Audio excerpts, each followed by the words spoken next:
নমস্কার, village with Banasree ব্লগে আপনাদের সবাইকে স্বাগত জানাই। আশা করি আপনারা ভালো আছেন, আমিও খুব ভালো আছি। আজ ভিডিওটা সকাল থেকেই শুরু করছি।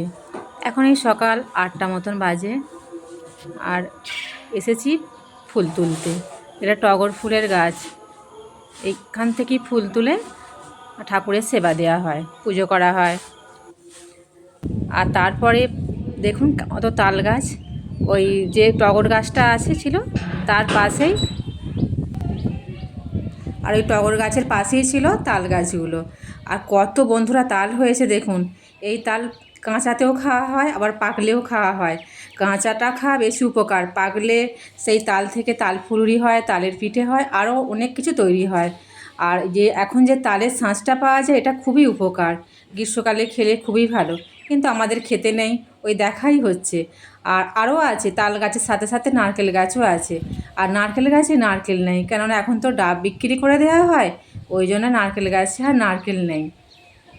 নারকেল পড়লে পাওয়া যায় না, ওই জন্য ডাব বিক্রি করে দেওয়া হয়। আর যদি বলেন বন্ধুরা এত পুকুর কেন, সত্যি আমাদের বাড়ির পাশে অনেক পুকুর আছে। তারপরে আমাদের যে বাড়ির একজন মারা গেছিলো, মারা যাওয়ার পরে তাকে দাহ করার পরে খাওয়া দাওয়া করতে হয়, আরও তো আত্মীয় স্বজনেরা থাকে, তার জন্যে সেই জন্যে আমাদের বাড়ির সমস্ত মেয়েরা সবাই মিলে সে রান্নাবান্না হচ্ছে। আর এটা হচ্ছে জামাইবাবু, ইনি বসে আছে। আর হচ্ছিল লুচি আর আলুর তরকারি, আর ছিল মিষ্টি। আর আমাদের বাড়ির কোনো কিছু অনুষ্ঠান হলে, ছোটোখাটো অনুষ্ঠান হলে আর কি, মেয়েরাই সমস্ত কিছু করে নিই, নিজেরা নিজেদের কাজই করে নিই। তা যথারীতি ময়দা মাখানো হচ্ছিল, আর পাশে আমার ননদ, আরও কাকি শাশুড়িরা, আরও জায়েরা সবাই মিলে কাজে হাত দেওয়া হচ্ছিল। সবাই মিলে কাজ করার মজাই আলাদা। আর যিনি মারা গেছেন তিনি হচ্ছেন আমার বড় জার শাশুড়ি। আর এই জামাইবাবুটা দেখাচ্ছিলেন যে কিভাবে দেখো, মানে এত সহজে ডেলিগুলো করা যায়। তা আমরা বসে বসে সবাই দেখছিলাম, সত্যি জামাইবাবু একা এত সুন্দরভাবে ডেলিগুলো করছিল যে দেখারই মতো। আর আমরা জোগাতেই পারছিলাম না, জামাইবাবু একাই সব করে দিচ্ছিল। তা জামাইবাবু বলছে, দেখো আমি একা করছি আর তোমরা সবাই বেলছো, কিন্তু তোমরা পেরে উঠতে পারছো না। তা যথারীতি আলুর তরকারি তো হয়েই এসেছে, এবার আলুর তরকারি নামিয়ে নেওয়া হবে। তারপরে এই দাদাটা লুচি ভাজছিল, আর যে লুচিটা ছাড়ছিল ওইটা আমার ভাগনা, ও সাহায্য করছিল। দাদারা একা তো পেরে উঠতে পারছিল না, যেহেতু অনেক লোকজন খাবে, ওই জন্য ওই দাদাটা সাহায্য করছিল।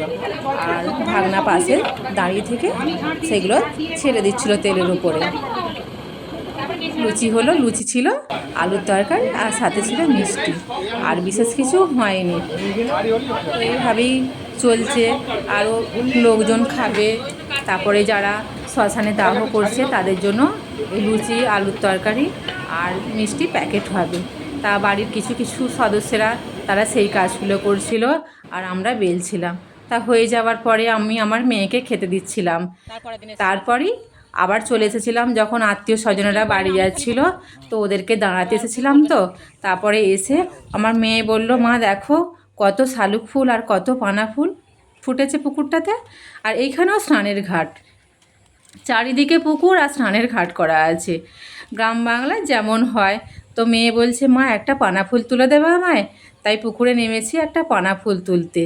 আর পুকুরেতে কলমি লতা হয়েছে অনেক, আর শালুক ফুলের কুঁড়িগুলো ফুটেছে, কিন্তু এখনও বড় হয়নি। যখন বড় হবে তখন আপনাদেরকে আবার দেখাবো। তা একটা পানা ফুল তুললাম, আর আমার মেয়েকে বলছি, দেখ কত ছোট ছোট মাছ পুকুরে, ছোট ছোট মাছে ভর্তি আছে। জলটা অনেকটা কমে গেছে, গ্রীষ্মকাল তো, বর্ষাকালে আবার জল ভর্তি হয়ে যাবে। তা মেয়েকে বললাম, এই নে ফুলটা তুলে দিয়েছি।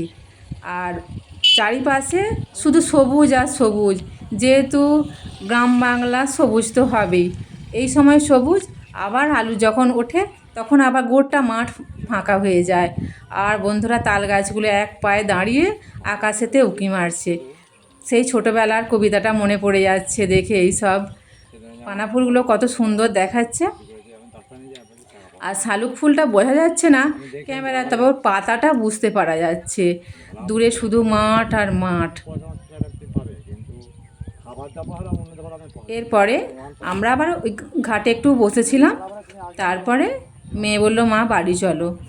আমি বললাম চল একবার স্কুল মাঠ থেকে ঘুরে আসি।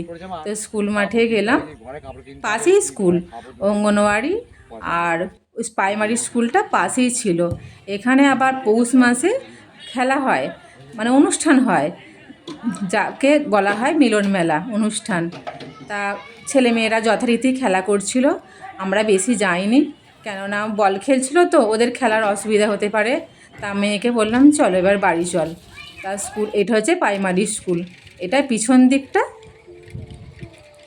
আর এই সময় রাস্তাটা একটু ফাঁকা, কেননা প্রচুর রোদ গরম তো, মানুষজন বেরোচ্ছে না। তা মেয়েকে বললাম চল এবার বাড়ি যাই, বাড়িতে আরও তো আত্মীয় স্বজনেরা আছে বলে আমরা বাড়ি চলে আসছিলাম। আর বন্ধুরা দেখুন তিল গাছগুলো কত বড় হয়ে গেছে।